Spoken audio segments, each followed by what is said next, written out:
Let's talk about police.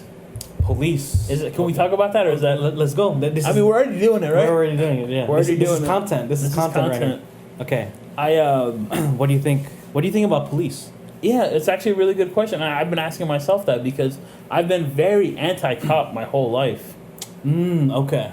I've been very anti-cop. I've had bad experiences with cops. Never been to jail, so that's good. But I've always had bad experiences with cops. Mm-hmm. But now I'm older, and so what do you think? and I own stuff, and I have a little bit of money, and then I realize like there's a reason for cops. There's a reason. You know what I mean? Okay, I see. I get what you're saying. I get what you're saying. But with that said, this is what I want to talk about. Okay. And I know we're a little bit late because this has been going on forever, but in the last couple of years, I think one of the biggest things is cop and police brutality. Mm-hmm. And I want to kind of talk about that a little bit. And I want to talk about the media portrayal of the incidents. It's not about cops, but just the incidences. Both sides involved, both parties, right? The cops and the quote-unquote bad guys at times. Okay. What was the big one? The George Floyd. Okay. I think that was clear-cut, just fucked up. Excuse me. A horrible situation. Yes. That was clearly a horrible situation. Yes. I think cops were clearly in the wrong. Yes. And there's other ones. Ahmaud Marbury, but that wasn't cops. That was like two fucking crazy crackers in the woods. Trayvon Martin, which is, this goes back like, 10 years ago. Right. These are clear cut, but some of the ones, like the one that just happened a week ago, I don't know if you saw. It was a gentleman, he was a DoorDasher it must have been Atlanta. I think it was Atlanta. I don't think I know this one. So he had. Basically, it was in Akron, Ohio. So it was in Akron, Ohio. He shot at the police officers, ran away. He's a DoorDasher. Yeah, so he was a DoorDasher. I guess that's only important because he was dashing at the time. Okay. I don't know. And then he shot at the police? I guess the cops were trying to pull him over. He had shot at them, ran away. And then the big story was the cops, like when they found him, they lit him up. They probably put like 90 bullets in him. Dang. Did you hear about that? Oh, maybe. I heard something about someone getting shot a lot of times. A lot of times. So that was my problem. Like with the media, that's what I heard too, bro. I saw cops shoot gentlemen 90 times. And I'm thinking, oh shit, is this another one of those events? Mm-hmm. Is this another Rodney King event? Right. And when I went back and I read it, that's when I read that he had a gun. He shot at the cops while he's in his car, runs away, and then the cops light him up because he runs away, and then when the cops catch him, he gets out of the car and then runs on foot. Now I have a problem with the fact that they shoot him 90 times. That's kind of a lot. No matter who you are, no matter what you do, like 90, or you know. Dang. Yeah, even 50, even 20 is a lot. Even 20 is a lot. You know. But at the same time, my problem goes back to the media because they sold it to me as cops just firing at this guy for no reason. Right. But then I don't know if I'm not going to name drop, but we have a friend that lives down the street. He's a police officer for the Oakland Police Department, and then I have another friend who lives in San Marco, who's a police department for the Vallejo Police Department. Okay. These are people that I know. These are people that I hang out with. They're chill. They're people. Right. Like at the end, I'm not saying they're good or they're bad. They're people. They're people. Yeah. Humans. And they're humans, and I never thought of cops as humans, unfortunately. And this is just me being real. Right. And me being vulnerable, but getting to know them and getting to know their stories and their personalities. They're cool people, dude. Mm-hmm. But at the same time, they do a job that's a lot more demanding, than a typical job is. It can be scary for sure, dude. It can be hell. There's video. You just get shot at, and you can get. You can get. I don't care how much I'm getting paid, bro. If I know I'm getting shot at, like I don't want to do it. Yeah. I mean, it's like almost a guarantee. Like if you're going to be a police officer on the street, like it's like you're gonna be. There's an opportunity for you for death. for death. For death, yeah. And I'm sure that gets to you, into your psyche, right? Right, yeah. Right? Like I said, maybe not day 1 or day 2, but by day 10 or by year 2, you're just like, dude, it's inevitable. Excuse me. It's inevitable. So, I guess what I'm trying to say is now that I'm older, I see both sides of it. Gotcha. And I think good policing is detrimental to our society. Most definitely. I think for sure it's almost like 100% we need good cops. Good, yes. Good policing. Good policing, good psychology, good mental health with them, Yes. And then, with the bad cops, with the corrupt cops, I mean, yeah, you gotta let them go. You gotta You gotta figure that, nip that in the bud. Yeah. But I think having... my bad. No, go ahead. Because it's now, if someone wants to become a police officer, right, and you're a person of color, and you want to become a police officer, now society thinks of you like, oh, you want to be a There's police a stigma. There's a stigma now. Especially for young, African American cops, because they think you're an op. They think you're in opposition to... Yeah. You're what's that, an uncle... Uncle Tom. Uncle Tom? Is that how you Yeah, say you're it? Uncle Tom. Yeah, you're working for the enemy now. Like, hey, bro, you're working for the enemy. What's up? There's a stigma. There's a huge stigma, which is a problem because... Unfortunately, one of the gentlemen that I know is a black cop. And he's young. He's 29 years old. Dang. Right? Uh-huh. And if you guys know anything about the Vallejo area... Oh, dang. It's once it's a scary area, and two, it's... 707. 707 Savage, bro. They're about that life.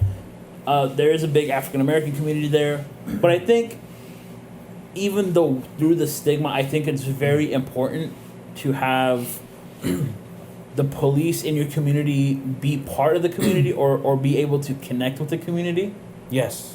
I'm not saying it's the end all be all, but I think it's very important to have or to build departments that have these things in place, right? You can't expect everyone to be from Pittsburgh or everyone to be from that area.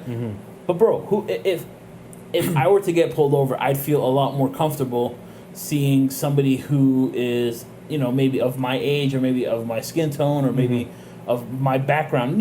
There's different ways, but we need to have a way to connect. Right. And I think that would go a long way because dude, it sucks watching the news and then watching people die senselessly, or even watching the news and then seeing police get mistreated, because then that puts a bad taste in our mouths. And now we're thinking oh, this dude's a corrupt mother, this is a bad guy. Yeah. When in reality, that's not the case. That's not the case. It might not be the case. Yeah, I've been thinking about that for a while, and it's just. So now, are you more towards? It depends on what happened. It depends on the situation. Since now you see the police side, you see the victim side now. You see both sides. So for are you me, like that now? Well, yeah, but yes and no. For me, this is if you don't have the dash cam footage and you don't have the body worn cameras. Yeah. I don't want to hear the story. I want to see the whole thing, and I'm genuinely curious. I love watching it. I love because being a police officer is very tactical, right? And it's you're playing chess out there, dude, and you got one life. Wow, dang! You know what I mean? One life. So I love watching and I love seeing how it goes down. But I will never watch the news or take the news at face value when it comes to police officers. So here's another story. There's a video of a police officer. There was news of police officers shooting a young Latino man. Okay. But I went and I found the body cam footage, and the cop goes to the gentleman, and the guy had an open bottle of alcohol in the mall, and he was underage. And the cop, I mean, in my opinion, it's a stupid reason to stop someone. But the cop was being respectful throughout the whole thing. And the situation, they took care of it, and they went outside, and the cop said... This is the weird part, because it's iffy. Like, the cop could have not said, hey, there's something in your purse, because he had a man bag, look, he had something in there, and the guy got scared because the cop said, can I search it? And the guy said no. Okay. And the cop said, okay, I want to look at it. And the guy, instead of saying sure, he runs, pulls out a gun, starts shooting the cop. And the cop had to chase him, and unfortunately, they had to kill him. He can't. Okay. They had to kill him. But when I saw that news, it just said it didn't say unarmed. It said police kills a Latin or Mexican teenager. With the media, yeah, it's like they're trying to get that clickbait. So that's the You problem. know? It's clickbait, but when you do it on, like, let's say a podcast, it's not that big of a deal. But when we're doing it for like for police or for something that matters, let's say military or something that matters and affects the lives of tons of people, clickbait is not what you should go for. Yeah, right. It should the news media at the end of the day should just report on, unbiased newsworthy news. Yes, and there's tons of that every day. Yeah. There's tons of news, But but we want the juiciest gossip, yeah, that's which is a problem. That's the unfortunate part. Yeah. Like you were saying, it was like what was the title? Police shoots at a Latin A teenager. teenager. That to me, that sounds That's clickbait. that's marketing.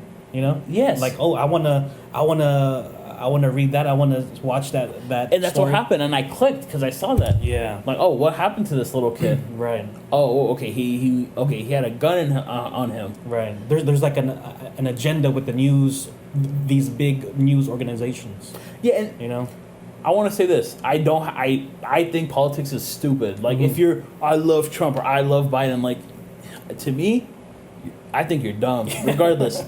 But you're right. There's an agenda. Like, one person pushes this view. Right. And then, so if you watch that news, right, your whole thing is that.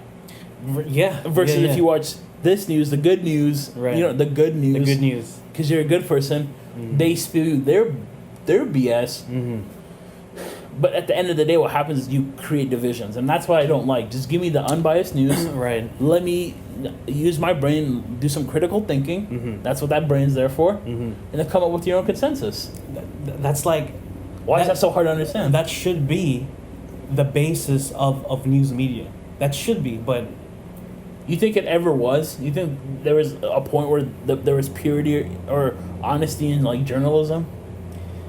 I would say maybe back then there was not 100% truth, but maybe it leaned more towards newsworthy news. Yeah. And then over time it became like, oh, let's try to make this story into something else so we can get more views, more ratings, More clicks. What's the trend right now? Oh, Asians getting beat up. All right, let's pick and choose this story to seem like it's the police's fault or whatever. Or somebody else's fault. Or someone else's fault. Yeah. Which is unfortunate. Yeah. Very unfortunate. And it shouldn't happen in the news. Because, you and I are into marketing and business, and I think in today's society, marketing is a pivotal tool. Most definitely. Because, bro, right now, even in the smallest, crappiest little city that you might live in, there's probably 4 or 5, let's keep it on the most simple, basic burger shops. Okay. Right? Okay, yeah. Or tons of tacos or whatever. But how do you differentiate that? How do you specialize you? How do you make Phillips burritos or Phillips tacos pop? I think more unique than the others. Than the others. You Gotcha. gotta market it that way. Right, yes. And that's who cares? It's a burrito, bro. It's like you don't like it, just go eat another one. But then when you're messing with the livelihoods of tons of people, that's when it becomes a little, I think, unethical. But I guess that's my opinion.